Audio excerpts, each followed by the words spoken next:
Assalamualaikum warahmatullahi wabarakatuh.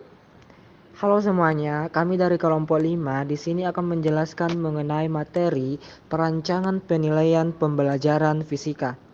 Adapun anggota dari kelompok kami yaitu saya sendiri, Riri Kurniawan, yang kedua Mutiara Siska Aprilia, dan yang ketiga adalah Nur Reski Amelia.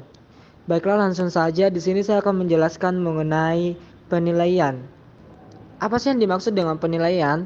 Nah, penilaian atau asesmen adalah proses pengumpulan data dan pengolahan informasi untuk mengukur pencapaian hasil belajar peserta didik.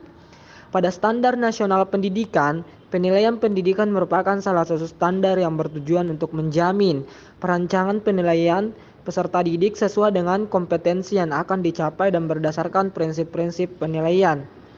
Pelaksanaan penilaian peserta didik secara profesional, terbuka, edukatif, efektif, efisien, dan sesuai dengan konteks sosial dan budaya. Dan pelaporan hasil penilaian peserta didik secara objektif, akuntabel, dan informatif. Nah, selanjutnya, tujuan dari penilaian. Nah, di sini saya akan menjelaskan 4 tujuan dari penilaian itu sendiri. Yang pertama, mengetahui.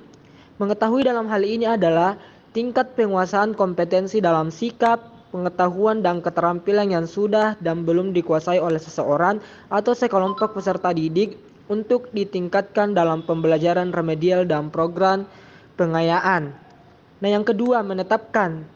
Menetapkan adalah ketuntasan penguasaan kompetensi belajar peserta didik dalam kurun waktu tertentu, yaitu harian, tengah semesteran, 1 semesteran, 1 tahunan, dan masa studi satuan pendidikan.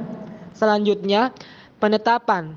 Penetapan program perbaikan atau pengayaan berdasarkan tingkat penugasan kompetensi bagi mereka yang diidentifikasi sebagai peserta didik yang lambat atau cepat dalam belajar dan mencapai hasil belajar.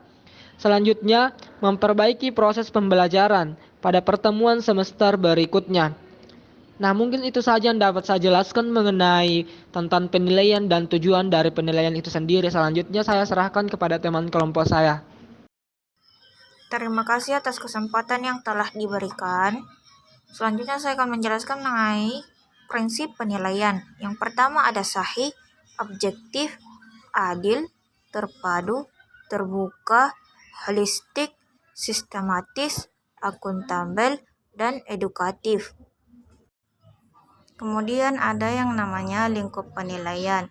Nah, lingkup penilaian ini terbagi menjadi 3. Yang pertama ada sikap, yang kedua ada pengetahuan, dan yang ketiga adalah keterampilan. Baik, selanjutnya saya akan memberikan kesempatan kepada pemateri selanjutnya. Baik, terima kasih atas kesempatan yang telah diberikan. Selanjutnya saya akan menjelaskan mengenai contoh penilaian dalam model pembelajaran. Yang pertama ada model discovery learning. Discovery learning adalah pembelajaran berbasis inquiry dan termasuk berbasis konstruktivitis. Pembelajaran discovery ini dikemukakan oleh Jerome S. Bruner, seorang ahli psikologi perkembangan dan ahli psikologi belajar kognitif. Yang kedua ada problem-based learning. Problem-based learning adalah suatu pembelajaran yang menyuguhkan berbagai situasi bermasalah yang autentik dan bermakna kepada siswa yang berfungsi sebagai landasan bagi investigasi dan penyelidikan. Yang terakhir ada proyek. Nah, proyek ini terbagi dari perencanaan, proses pengerjaan, dan akhir proyek.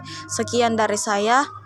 Kurang dan lebihnya mohon dimaafkan. Wabillahi taufiq wal hidayah. Wassalamualaikum warahmatullahi wabarakatuh.